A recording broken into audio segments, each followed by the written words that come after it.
বাংলাদেশ থেকে যাওয়া হিন্দু, শিখ ও জৈন শরণার্থীদের নাগরিকত্ব দেবে ভারত। ৬ মাসের মধ্যে দেওয়ার ঘোষণা স্বরাষ্ট্রমন্ত্রী অমিত শাহ। হরমুজ প্রণালীকে যুক্তরাষ্ট্রের ভূখণ্ড ঘোষণার হুমকি ডোনাল্ড ট্রাম্পের। আন্তর্জাতিক আইন সহ জাতিসংঘ সনদের সুস্পষ্ট লঙ্ঘন বলছে তেহরান।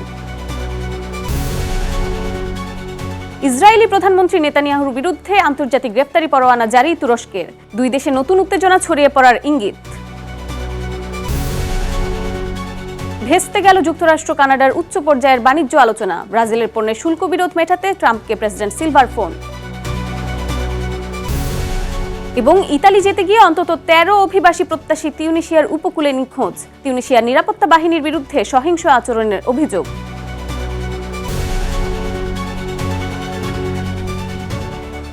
বিশ্বজুড়ে ঘটে যাওয়া দিনের গুরুত্বপূর্ণ ঘটনাবলী নিয়ে RTV নিয়মিত আয়োজন সারাদিনের বিশ্ব।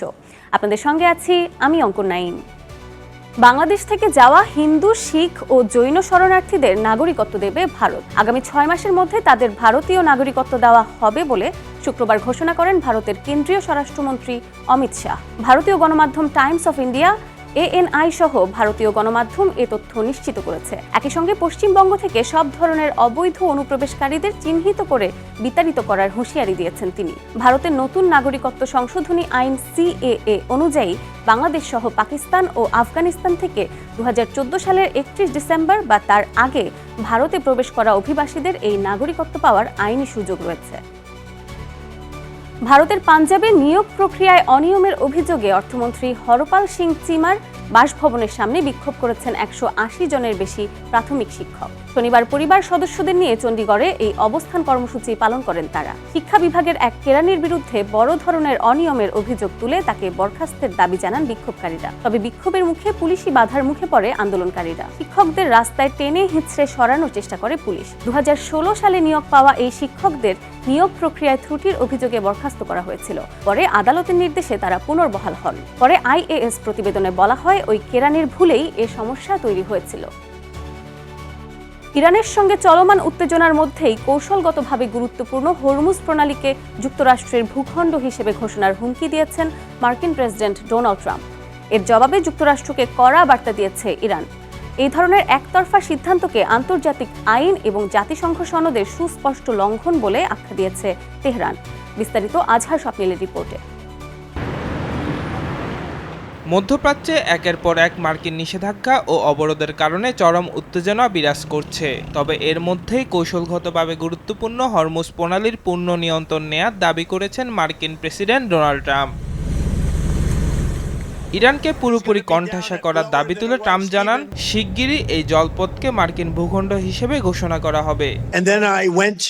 আমরা ইরানকে পারমাণবিক অস্ত্র তৈরি করতে দেব না। আমরা তাদের আটকে দিয়েছি। তারা এখন চুক্তি করার জন্য অত্যন্ত ব্যাকুল হয়ে আছে। আমরা নিশ্চিত করব যে তারা কখনো পারমাণবিক অস্ত্র পাবে না। আর এই মুহূর্তে হরমুজ প্রণালীকে আমি যুক্তরাষ্ট্রের ভূখণ্ড হিসেবেই মনে করি। ট্রাম্পের এমন বক্তব্যের তীব্র প্রতিবাদ জানিয়েছে তেহরান। যুক্তরাষ্ট্রের এই একতরফা পদক্ষেপকে জাতিসংঘ সনদের লঙ্ঘন বলে অভিহিত করেছে দেশটি। একই সঙ্গে একে সব স্বাধীন রাষ্ট্রের বিরুদ্ধে যুদ্ধ ঘোষণা হিসেবে আখ্যা দিয়েছে তারা। এদিকে চীনের পররাষ্ট্র মন্ত্রণালয় যুক্তরাষ্ট্রের এই নীতির তীব্র সমালোচনা করেছেন। চীন স্পষ্ট জানিয়েছে, চাপ ও নিষেধাজ্ঞা দিয়ে কখনোই সংকটের সমাধান সম্ভব নয়। এছাড়া জাতিসংঘের অনুমোদন ছাড়া আরোপ করা একতরফা নিষেধাজ্ঞার আন্তর্জাতিক আইনে কোনো ভিত্তি নেই বলেও স্পষ্ট করেছে বেইজিং। মার্কিন অর্থনৈতিক ও সামরিক চাপের মুখেও অনড় অবস্থানে ইরান। পারস্য উপসাগরকে কেন্দ্র করে ইরান ও যুক্তরাষ্ট্রের মুখোমুখি অবস্থান মধ্যপ্রাচ্যকে এক চরম অনিশ্চয়তার দিকে ঠেলে দিচ্ছে। আজহার স্বপ্নিল, RTV। ইসরায়েলি প্রধানমন্ত্রী বেনিয়ামিন নেতানিয়াহুর বিরুদ্ধে আন্তর্জাতিক গ্রেফতারি পরোয়ানা জারি করেছে তুরস্ক। গাজায় ত্রাণবাহী রণতরীতে বাধা দেওয়ার অভিযোগে এমন সিদ্ধান্ত নিয়েছে আঙ্কারা। এদিকে গত সপ্তাহে সিরিয়ার একটি বিমান ঘাঁটিতে হামলা চালায় ইসরায়েল। জানিয়েও আঙ্কারা তীব্র প্রতিবাদ জানায়। এমন ঘটনার প্রেক্ষিতে দুই দেশের নতুন করে উত্তেজনা ছড়িয়ে পড়ার ইঙ্গিত দিচ্ছে। বিস্তারিত জানাচ্ছেন আব্দুল মালিক। গণহত্যার অভিযোগে ইসরায়েলি প্রধানমন্ত্রী বেনিয়ামিন নেতানিয়াহুর বিরুদ্ধে আন্তর্জাতিক গ্রেফতারি পরোয়ানা জারি করেছে তুরস্ক। শুক্রবার দেশটির বিচারমন্ত্রী আকিল গুলরেক এক্সপোস্টে তথ্য নিশ্চিত করেন। গাজাগামী ত্রাণবহর গ্লোবাল স্মুথ ফ্লোটিলার বর্বরতার ঘটনায় এ পদক্ষেপ নিয়েছে আঙ্কারা। এর আগে গাজায় গণহত্যা চালানোর অভিযোগে নেতানিয়াহু ও ইসরায়েলের আরও কয়েকজন শীর্ষ কর্মকর্তার বিরুদ্ধে গ্রেফতারি পরোয়ানা জারি করেছিল তুরস্ক। এদিকে গত মঙ্গলবার সিরিয়ার আবু আল দুহুর বিমান ঘাঁটিতে হামলা চালায় ইসরায়েল। তাদের দাবি ওই ঘাঁটিতে তুর্কি সেনা মোতায়েনের প্রস্তুতি চলছিল, যা তাদের নিরাপত্তার জন্য হুমকি। যদিও অভিযোগ প্রত্যাখ্যান করে সিরিয়ার পররাষ্ট্রমন্ত্রী আসাদ আল শাইবানি। এ ঘটনায় নিন্দা জানানোর পাশাপাশি সিরিয়ার সার্বভৌমত্ব রক্ষায় সহযোগিতার ঘোষণা করে তুরস্ক। গত বছরের অক্টোবর থেকেই সিরিয়ার সামরিক বাহিনীকে প্রশিক্ষণ দিয়ে আসছে তুরস্ক। এমনকি এবছরের প্রথমবারের মতো তুরস্কের সামরিক মহড়ায় অংশ নেয় সিরিয়া। এমন অবস্থায় প্রতিরক্ষামন্ত্রী ইসরায়েল কাটজ অভিযোগ তোলেন, প্রেসিডেন্ট এরদোগান তুরস্কের জন্য বিপজ্জনক দুঃসাহসিকতা দেখাচ্ছে। মূলত সিরিয়ার উপর একে অপরের প্রভাব বিস্তারকে ভালোভাবে নিচ্ছে না তুরস্ক ও ইসরায়েল। যদিও মুসলিম প্রধান দেশগুলোর মধ্যে ইসরায়েলকে প্রথম স্বীকৃতি দেয় তুরস্ক, তবে বর্তমান বৈশ্বিক প্রেক্ষাপটে দুদেশের সম্পর্ক তলানিতে পৌঁছেছে। তুরস্ককে মার্কিন F-35 যুদ্ধবিমান দেওয়ার বিরোধিতা করে ইসরায়েল। এমনকি গাজা যুদ্ধ শুরুর পর প্রায় সব ধরনের বাণিজ্য বন্ধ রয়েছে দুদেশের। এ অবস্থায় মধ্যপ্রাচ্যে পরবর্তী বড় সংঘাতের ইঙ্গিত দিচ্ছে তুরস্ক ও ইসরায়েল। আব্দুল মালেক, RTV। ভেস্তে গেল যুক্তরাষ্ট্র ও কানাডার উচ্চ পর্যায়ের বাণিজ্য আলোচনা।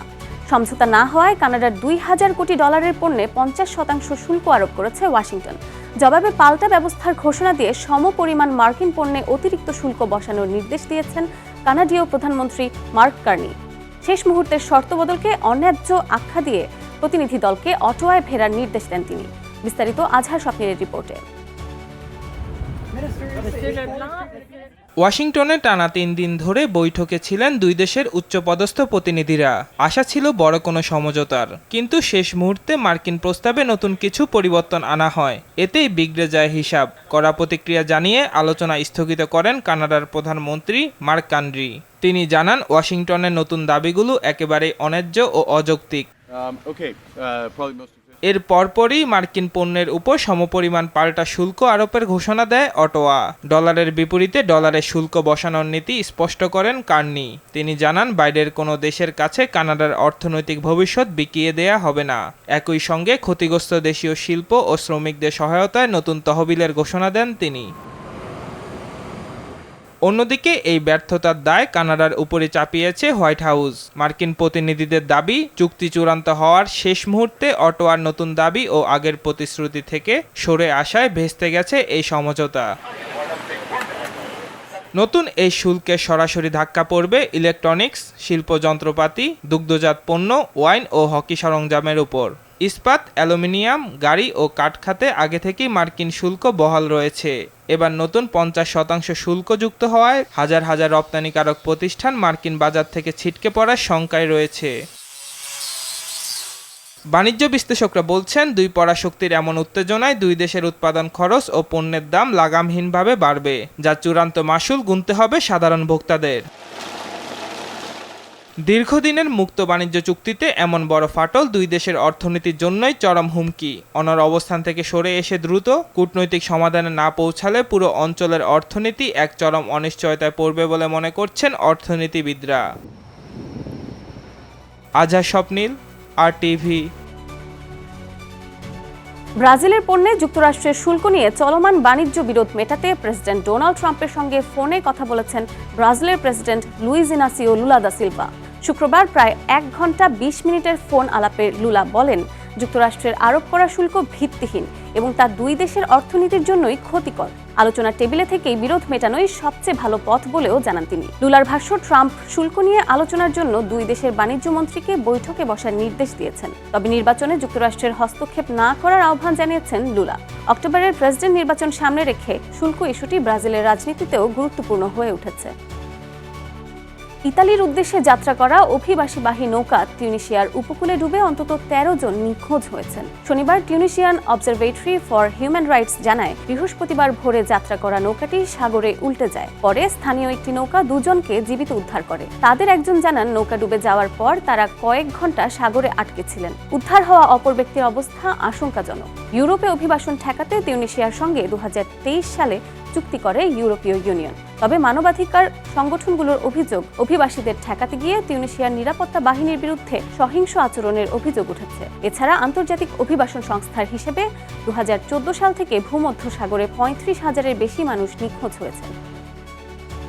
সুইডেনের ফাগেরস্তা শহরের ব্রিনেল স্কুলে ছুরিকাঘাতে একজন নিহত ও ২ কিশোর সহ ৩ জন আহত হয়েছেন। শুক্রবার দুপুরে হামলার খবর পেয়ে ঘটনাস্থলে গিয়ে ১৮ বছর বয়সী এক তরুণকে আটক করে পুলিশ।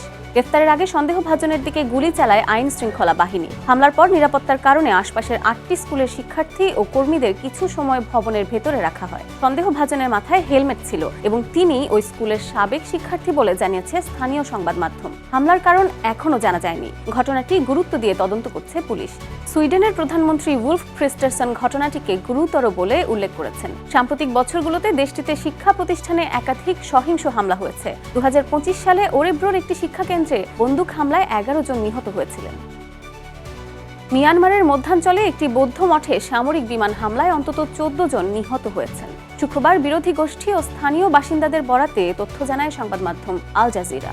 দেশটির দ্বিতীয় বৃহত্তম শহর মান্দালয় থেকে প্রায় ৭৫ কিলোমিটার পশ্চিমে মিয়াওং শহরের সোয়েললে ও গ্রামে এ ঘটনা ঘটে। নিহতদের মধ্যে ৩ জন নারীও রয়েছেন। এছাড়া আহত হয়েছেন আরও অন্তত ২০ জন। বৌদ্ধ ধর্মীয় অনুষ্ঠান উপলক্ষে ওই মঠের আশেপাশে ১০০ জনের বেশি মানুষ উপস্থিত ছিলেন। তবে হামলা নিয়ে এখনও কোনো মন্তব্য করেননি মিয়ানমারের সামরিক বাহিনী। ২০২১ সালে সামরিক অভ্যুত্থানের পর থেকে দেশব্যাপী গৃহযুদ্ধে জড়িয়ে আছে মিয়ানমার।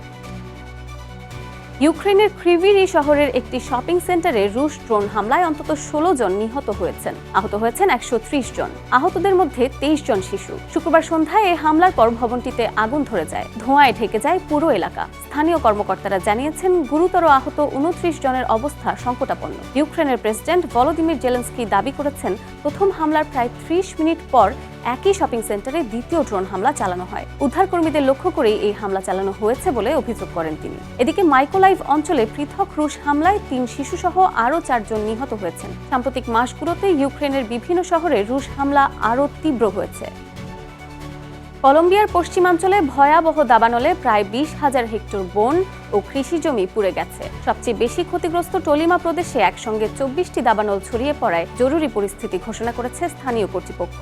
কম বৃষ্টিপাত ও এল নিনো আবহাওয়া পরিস্থিতির কারণে আগুন দ্রুত ছড়িয়ে পড়ছে। দমকল কর্মীরা স্থল ও আকাশপথে আগুন নিয়ন্ত্রণে কাজ করছেন। স্থানীয় গভর্নর জানিয়েছেন, অনেক আগুন গবাদি পশুর চারণভূমি পরিষ্কারের জন্য দেওয়া নিয়ন্ত্রিত আগুন থেকে ছড়িয়েছে। আগুনে লেবু, আম ও কফির ক্ষেত পুড়ে গেছে। খাবারের সংকটে পড়েছে হাজারো গবাদি পশু। দুর্যোগ ব্যবস্থাপনা কর্তৃপক্ষ জানিয়েছে, টলিমায় বর্তমানে ১১টি এবং কুন্দিনামার্কায় একটি দাবানল সক্রিয় রয়েছে। আরও 10টি আগুন নিয়ন্ত্রণে আনা হয়েছে।